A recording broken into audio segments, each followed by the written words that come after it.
RCF.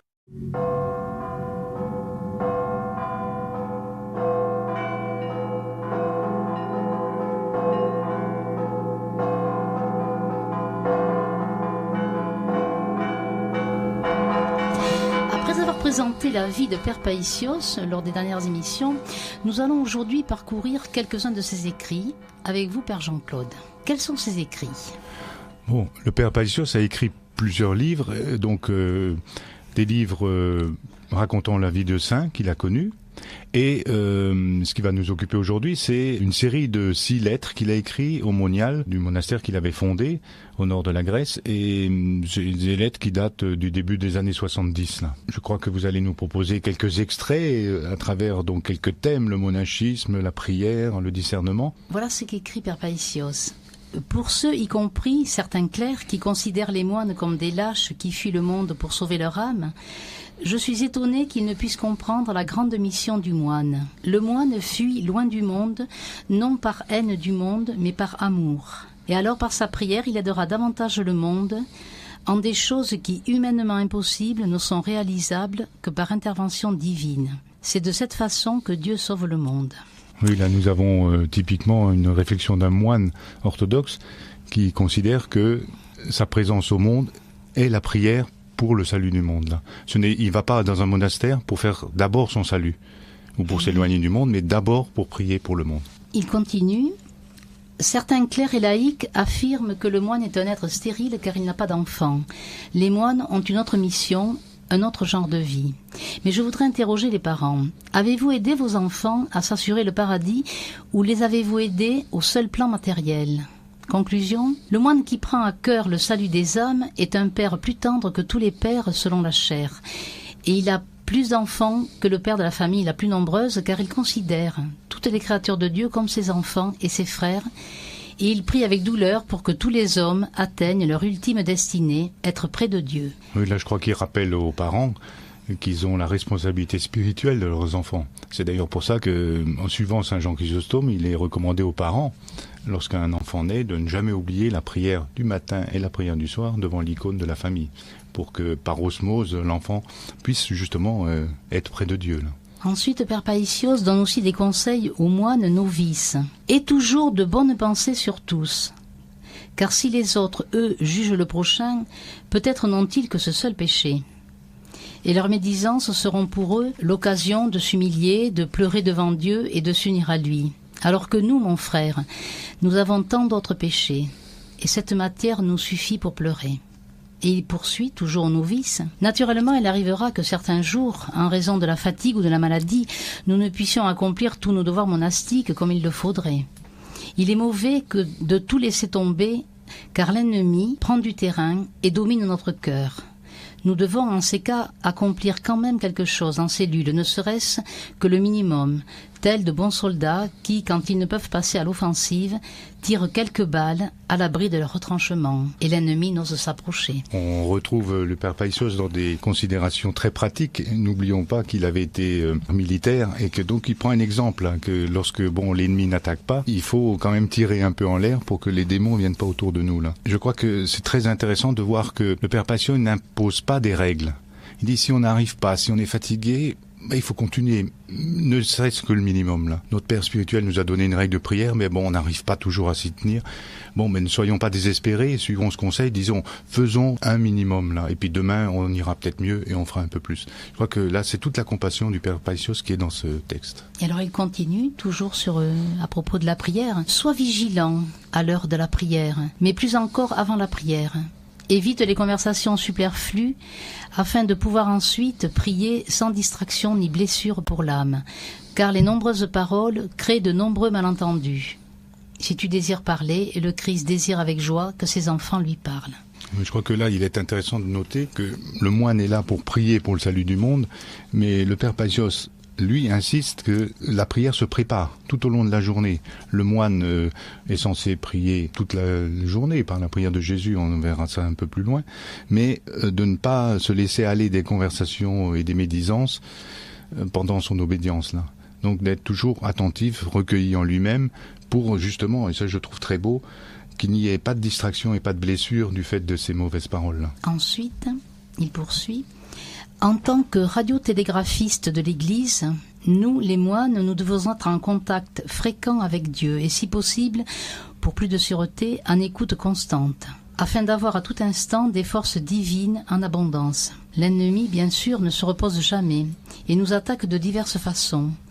Nous pouvons cependant l'utiliser et faire de lui un ouvrier sans salaire qui nous aide dans la prière continuelle. Lorsque, par exemple, il nous suggère des mauvaises pensées ou des pensées blasphématoires, mettons-nous à réciter la prière de Jésus et disons au diable « Tu fais bien de m'aiguillonner, car j'avais oublié mon Christ ». Si nous agissons ainsi, même si nous voulions le retenir, le diable ne resterait pas avec nous, car il n'est pas sot au point de travailler gratuitement et de faire du bien à notre âme. Oui, là, on voit que le père Paisios manie beaucoup l'humour, là, donc en nous disant qu'on peut utiliser le diable qui vient nous suggérer des mauvaises pensées. Je trouve ça très joliment dit, là. Mais voyons aussi que bon, il parle de... c'est très récurrent chez le père Paisios de prendre des exemples de la vie militaire qu'il a eue. Il est radiotélégraphe. Il a été un télégraphiste pendant son service militaire. Et là, il dit, moi, je suis moine, je suis en relation directe avec le Seigneur. Ou du moins, je l'espère, là. Je bénirai le Seigneur en tout temps. Sa louange sera sans cesse en ma bouche. C'est en Dieu que mon âme se loue, que les humbles l'entendent et qu'ils jubilent. Magnifiez avec moi le Seigneur, exaltons tous ensemble son nom. Je cherche le Seigneur, il me répond, et de toutes mes frayeurs me délivre. Qui regarde vers lui resplendira, et sur son visage point de honte. Quand le pauvre crie vers lui, Dieu l'écoute, et de toutes ses angoisses il le sauve.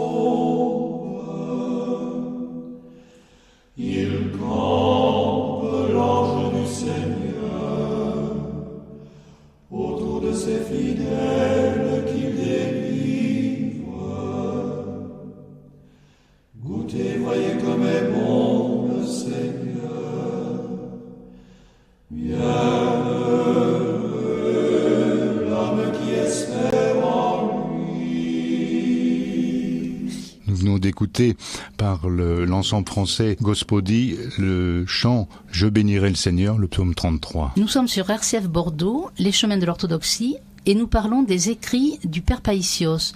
Ce sont des extraits de ces écrits. Oui, donc nous venons d'entendre des extraits sur le monachisme, sur la fonction du moine dans le monde, donc pour le salut du monde. Nous avons commencé à lire quelques extraits parlant de la prière, de la vigilance, d'être toujours en écoute. Est-ce que vous pouvez nous proposer d'autres extraits, Marie-Christine ?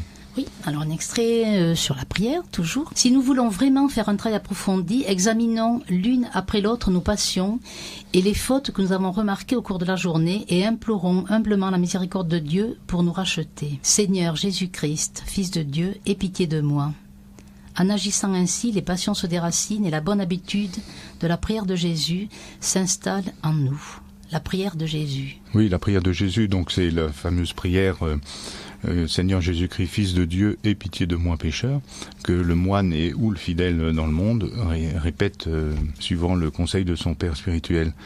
Et le père Paisios, dans l'extrait que nous venons d'entendre, parle bien elle permet de déraciner les fautes et les passions. Hein. Il distingue bien donc faute et passion.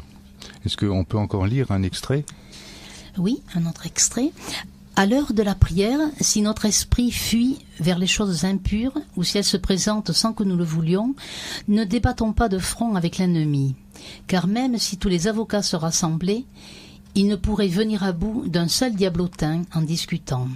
C'est seulement par le mépris que l'on chasse ces choses, tout comme les pensées de blasphème.